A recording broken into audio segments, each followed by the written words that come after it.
You probably don't know who Chen is, but this person is the #1 ranked player on GoQuest in 9x9 Go. And last night, I beat it.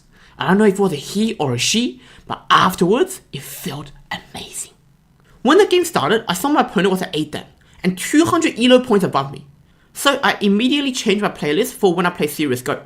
And that playlist consists of the songs from Hikaru no Go, ending songs, and the theme songs. Now, when this game started, I thought, okay, I have the white pieces, I have 6.5 points Komi, let me play a corner which has more territory, so I chose a 3-4 point. Now, his next move, complete and utterly surprised me. He didn't approach the corner.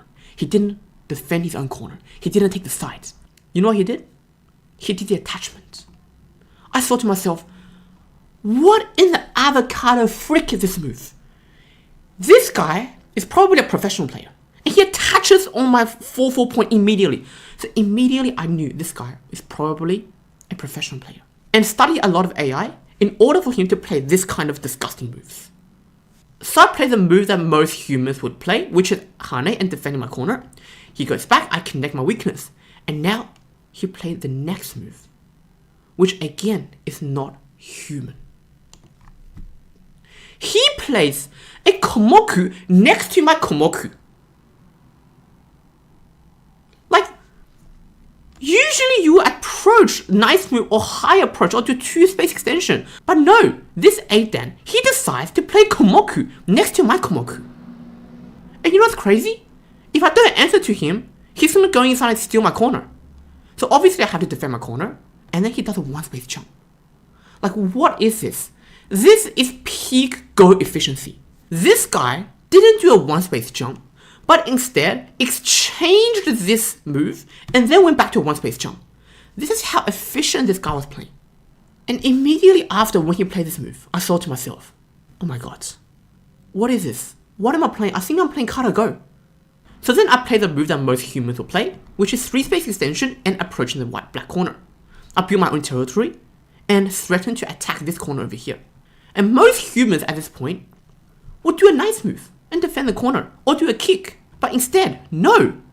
This 8 dan, he decides to do a large nice move and continues threatening my 2 stones in the corner. And in this position, if I answer to this 1 stone, I'm going to be behind on a lot of territory. So then I had to come up with a counter attack idea. Shoulder hit. I'm threatening to go down and split black's stones in half. Most people in this position would just block and save their own territory. And if black blocks, this is going to be a good exchange for white. But this guy's next move shocked me once again. He did a tiger's mouse. You know how crazy good this move is? This move not only saves and protects his stones together, because if I push, he can block with a tiger's mouse. And there's no way for me to split black's groups in half. And at the same time, simultaneously, black is also threatening to enter into my corners with another tiger's mouse. And over here, I was panicking. It was 1:45 AM in the middle of the night. I was about to go to sleep. But I can't go to sleep because I'm playing the 8 dan. And I thought, if I can win just one game, if I just can win this game, I probably beat a professional Go player. I thought for a little bit and decided to do a 1-space jump. This move took me 37 seconds. The time control for this game is 5 minutes per side and 3-second increments. It's a Fisher time control. After I play this move, this stone is very weak. So black usually has to defend this corner. But instead, he tenuki'd once again. He kicked first, defend the corner a little bit, and then keeps on attacking my 2 stones in the corner. But the good news is, I know and I read out that this group can live. The worst case scenario is I push and I tari and make a tiger's mouth and make a coat. But the idea is I cannot let black take the lead in territory because I'm already behind in territory. So I played a nice move, extending my territory and expanding my eye space. He plays the Hane. I'm struggling to make territory on the left side, and this person from behind steals away my territory. This is so uncomfortable when he plays this move. So I had to push. He extends, I push 1 more. He blocks. Now I had to make sure I have enough territory and enough eye space to actually survive. Now I push, black blocks. Now I do attachment. If black descends, I have a lot of cutting points and there's a lot of arching in the corner. So black connects, and then I go down, and he plays the attachment, completely stopping me from having any chance of making another eye in the corner. And right now, ladies and gentlemen, I am scrambling for life. If this group dies, this is game over. I don't have enough territory. So I have to make this group alive. So I extend my eye space. Black harness, I had to descend. Black throws in and I capture. And now black played a tenuki. Black went out here and he built this gigantic framework on the left side. There is no room for white to invade, except for the 3-3. So this part of the territory is completely sealed by black. And in this moment, I thought to myself, okay, I have to play every single move to reduce as much territory as I possibly can against my opponent. So this is why I did an attachment. If black descend, I can hane, and these two stones will end up dying in a snapback. If black Ataris, I'm going to go on the first line and make a ko. And this ko is a picnic ko for white. If I lose, not a big threat. If black loses, black is going to lose a lot. So in the game black retreats, I connect, black blocks. And in this moment, I realized there was one more issue. My group down here is actually not even alive. This group is not even alive. It's gonna be a ko. So let's say I play somewhere else. This is a sequence, black can make a ko. Black can make this attachment. If I attach black Atari, and no matter what I do, this is gonna be a ko. And if I try to make an eye first, then my whole white group is gonna get captured. So I instantly realized there is some trouble. So I blocked. And then this group is completely safe. But you know what the problem is, ladies and gentlemen? The problem is, it's black's turn once again. Black can play somewhere else on the board, and then black is going to have a huge advantage in this game. And this is exactly what black did. Black does a hane, I block. This is a very good endgame move. Very big endgame move. And then he pushes up. I had to block. Hane. OMG. This hane completely paralyzes this one stone I played in the opening. And at the same time, black has completely covered maybe over 15 points of territory once this white stone gets captured. So I thought in this moment, I had to make a fight. I had to come back. Otherwise, there is no chance of me even winning this game. So I used a double hane. Increase my territory as much as possible. In this position, I cannot cut. I read out the sequence. I calculated the entire sequence in like 10 seconds. If I cut, black push. If I push, black hane. If I go out, black hane again. There is no way for white to escape. If I Atari, black Atari. If I extend, black Atari, I connect, black goes there, and I have only 2 liberties remaining. And there is no way for me to escape this one stone. So in the actual game, I had to use a double hane. Increase and expand every single point I possibly can. Squeeze out and extract the highest possible value for every single move. Now, black does an Atari, and just as I thought, black is going to extend and capture this one white stone and build his territory in the side of the board and probably win me in the endgame. This 8-dan once again surprised me. He did another Atari. He tried to go out with his one stone.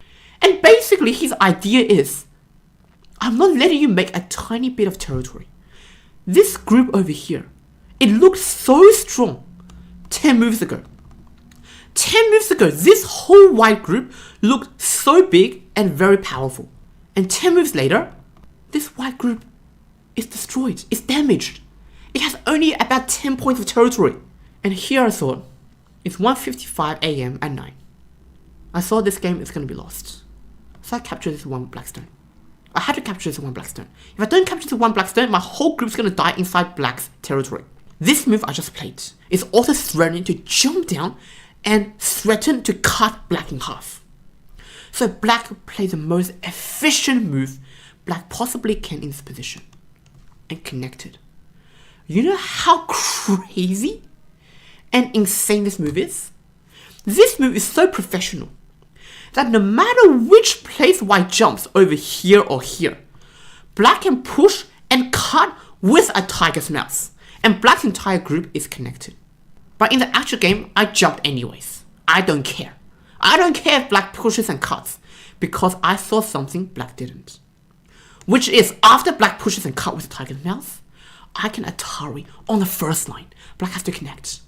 And then I honey on the first line. The point is, no matter what black does, I'm forcing black to find a code. If black goes over here, I can connect, black cuts, I Atari, and this is going to be a snapback.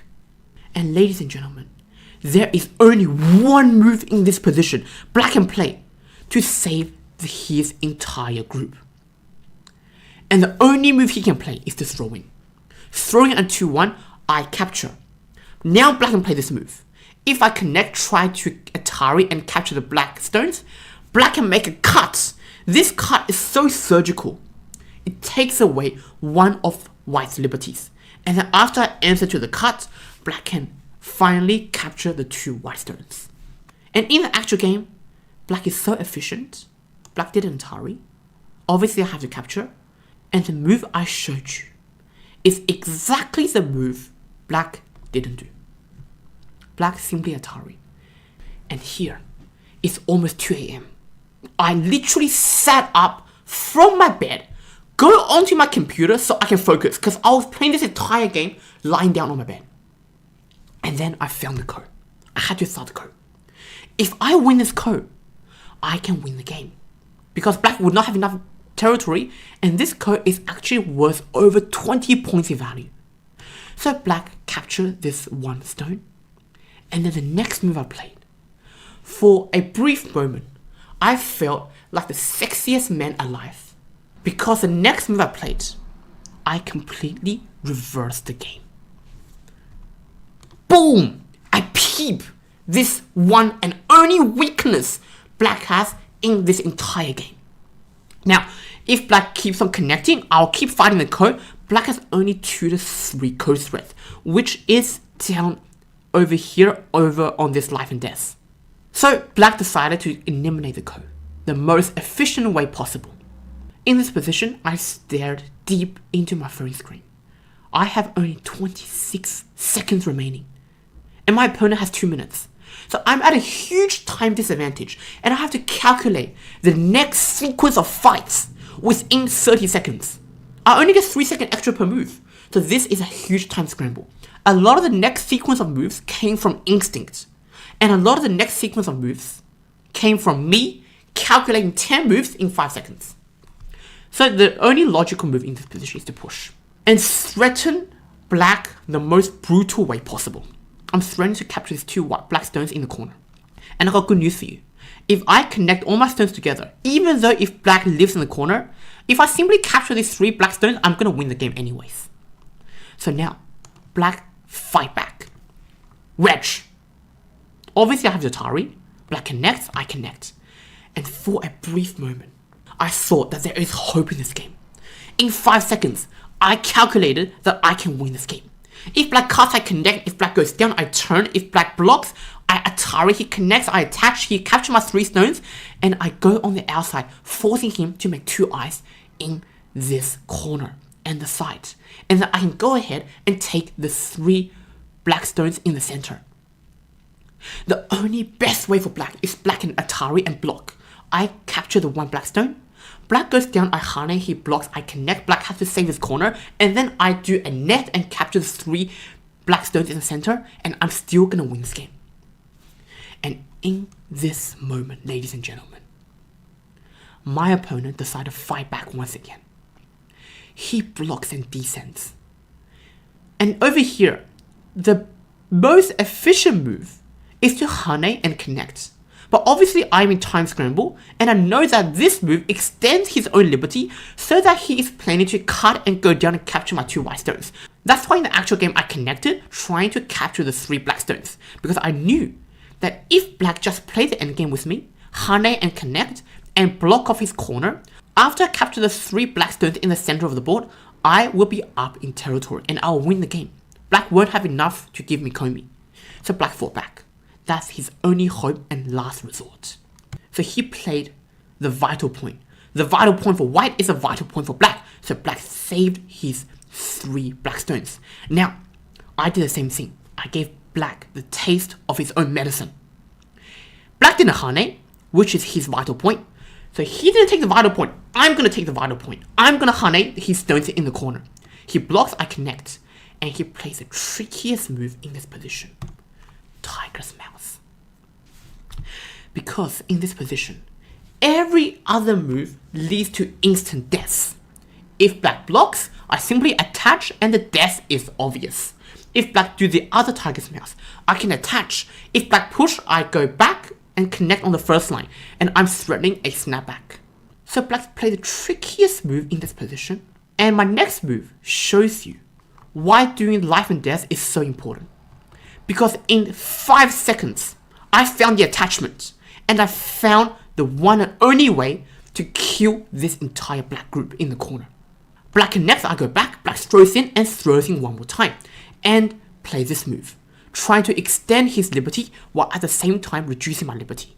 So I threaten the weakest group on the board that is connected to all of my white stones, which is the group in the center. I attach. Black goes back, I play a nice move. I can Atari the 3 black stones anytime, and the reason I don't Atari right now, because with an Atari, it shortens 1 liberty for white. Now white goes down, threatening to capture the 2 stones in the corner and make life in the corner. So I had to connect. Black plays a nice move, trying to complicate everything. We both have only less than 20 seconds on the clock. And we have to calculate this giant capturing race. Both groups have no 2 eyes. Both groups are not alive. It's 1 eye versus 1 eye. We have to calculate liberties all within 20 seconds. So I play the move, which is the most instinct, most intuitive, which is the Atari. Black connects, I push. Black goes back, I push, threatening to Atari this gigantic blob of stones in the center. Black retreats, I extend, extending my liberties. Black goes back, and then I connect. I connect all my stones together, so there are no risk of shortage of liberties. This is a final moment in this game. Black push, I reduce black's liberty. Black push, I go down. Black saves this 1 black stone. I connect. Black has only 3 liberties. White has 5 liberties. My heartbeat has been the fastest ever throughout the entire day. It was 2:05 AM. The Hikaru no Go ending theme song was playing in my ear. I felt like Sai.